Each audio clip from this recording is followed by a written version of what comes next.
जर तुम्ही या पद्धतीने शेवग्याची शेंगाची भाजी बनवून खाल्ली तर त्याची चव पुन्हा कधी तुम्ही विसरणार नाही. एकदा खाल्ली तर ते तुम्ही पुन्हा पुन्हा बनवाल. आज आपण अगदी नेहमीचं साहित्य वापरून त्याचं वाटण करून बनवणार आहोत शेवग्याची शेंगाची चमचमीत अशी रस्साभाजी. ही भाजी तुम्ही आपल्याकडे पाहुणे आले तरी तुम्ही त्यांना बनवू शकता. एवढी टेस्टी भाजी बनते. तर चला बनवायला सुरुवात करूया. नमस्कार, मी आशाच किचनमध्ये आपलं सर्वांचं स्वागत आहे. आज आपण बनवणार आहोत चमचमीत टेस्टी शेवग्याची शेंगाची भाजी.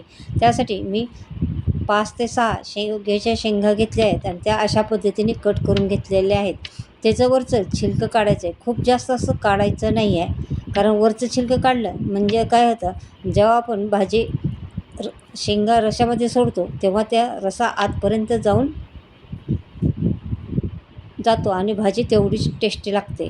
आणि खूप जर जास्त काढलं तर ते मग ते रशामध्ये शेंगा पूर्ण गळ होतात. त्यामुळे जास्त काढायचं नाही. या शेंगा घेताना खूप अशा निब्बर पण घ्यायच्या नाहीत, खूप अशा कवळ्या पण घ्यायच्या नाहीत. मध्यम स्वरूपाच्या आपल्याला ह्या शेंगा घ्यायच्या आहेत. तर बघा, आपल्याला आता ह्या शेंगा स्वच्छ धुवून एका पातेल्यामध्ये पाणी घ्यायचं आहे आणि जेवढं रसाला पाणी लागणार आहे तेवढं पाणी उकळण्यासाठी घालायचं आहे शेंगा. आणि त्याच्यामध्ये आता आपल्याला झाकण ठेवायचं आहे आणि त्याच्या अगोदर आपल्याला थोडंसं मीठ घालायचं आहे. मीठ घातल्या पाण्यामध्ये, उकळत्या पाण्यामध्ये, म्हणजे ते आतपर्यंत जाऊन शेंगाच्या आतपर्यंत जाऊन त्याची चव छान येते. आणि त्याला 5-6 मिनटं उकडून घ्यायचं आहे आणि 70% इतकं आपल्याला हे शेवग्याच्या शेंगा शिजवून घ्यायच्या आहेत. आणि त्याच्यानंतर आपले शेवग्याच्या शेंगा शिजलेल्या आहेत. आता आपल्याला खोबरं खिसून घ्यायचं आहे. मी खोबरं खिसून घेतलेलं आहे. 2 मध्यम आकाराचे कांदे उभे कट करून घ्यायचे आहेत. आपल्याला त्यासाठी मसाला बनवायचा आहे. आणि त्याच्यानंतर 1 टमाटर पण मी बारीक कट करून घेतलेला आहे. आणि खोबरं खिसून घेतलेलं आहे. कांदा उभा कट करून घेतला आहे. 10 ते 12 लसणाच्या पाकळ्या घेतल्या आहेत. 1 इंच अद्रक घेतलेला आहे. 1 टमाटर कट करून घेतलेला आहे आणि धनिया कट करून घेतलेला आहे. आता आपल्याला खिसलेलं खोबरं असं भाजून घ्यायचं आहे. हलकंसं, खूप जास्त लाल नाही करायचं. आणि अशा पद्धतीने मी 2 चमचे इतकं तेल घेतलेलं आहे आणि त्याच्यामध्ये हा कांदा तेलामध्ये परतून घ्यायचा आहे. तेलामध्ये कांदा परतला म्हणजे कांद्याचा कलर खूप छान येतो आणि भाजीला पण कलर छान येतो. तर बघा, आपला कांदा भाजून झालेला आहे. आणि आता हे खोबरं, लसूण आणि अद्रक असं एकत्र वाटून घ्यायचं आहे. हे सुकं वाटण करायचं आहे. याच्यामध्ये बिलकुल पाणी घालायचं नाही आहे. आता आपलं हे वाटण तयार झालेलं आहे आणि हे वाटण काढून घ्यायचं आहे. आणि त्याच्यामध्ये आपण आता हे भाजलेला कांदा घालायचा आहे. आणि त्याच्यामध्ये थोडीशी कोथिंबीर घालायची आहे. आणि थोडंसं पाणी घालून हे वाटून घ्यायचं आहे. बघा, थोडंसं पाणी घालायचं आहे आणि आपण वाटून अगदी बारीक वाटून घेतलेलं आहे. आता आपल्याला कढई गरम करायला ठेवायची आहे आणि त्याच्यामध्ये मी 1 पळी इतकं तेल घातलेलं आहे. मसाला म्हणलं की मसाला भाजायला तेल थोडंसं लागतंच. तर त्याच्यानंतर अर्धा चमचा मोहरी घातलेली आहे. अर्धा चमचा जिरं घातलेलं आहे. मोहरी जिरं तडतडलेलं आहे. आणि त्याच्यामध्ये आता आपण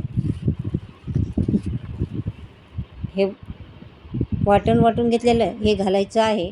आणि त्याच्यानंतर हे सुकं वाटण पण घालून घ्यायचं आहे आणि हे चांगलं मिक्स करायचं आहे. आणि मिक्स केल्यानंतर त्याच्यानंतर पाव चमचा इतका हळद घालायची आहे.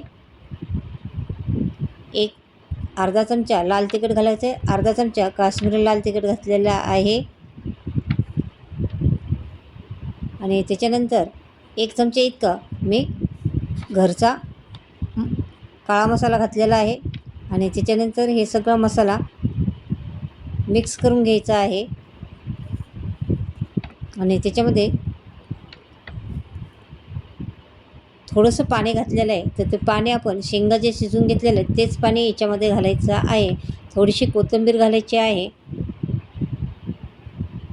आणि त्याच्यानंतर आपण हे 1 टमाटर बारीक कट करून घेतलेलं ते घालायचं आहे. आणि त्याच्यामध्ये थोडं पाणी घालून मसाल्याला तेल सुटेपर्यंत एवढं परतून घ्यायचं आहे. आता मसाला आपला चांगला परतलेला आहे.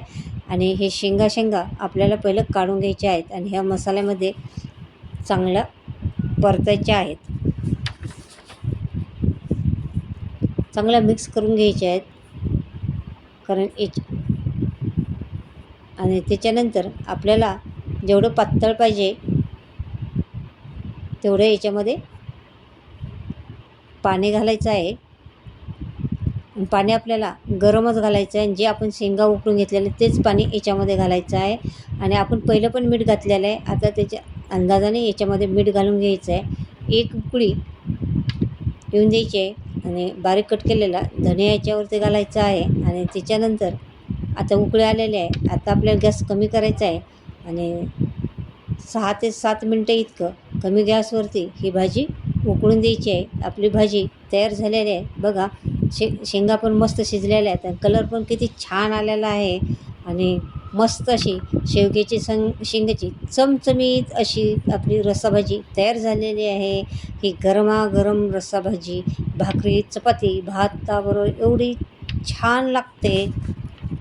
अशा पद्धतीने ही शेवग्याची शेंगाची रस्साभाजी चमचमीत टेस्टी तुम्ही नक्की बनवून बघा.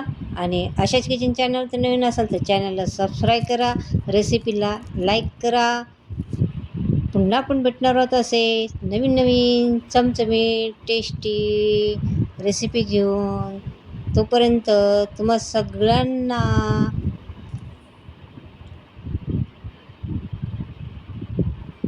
Bye bye.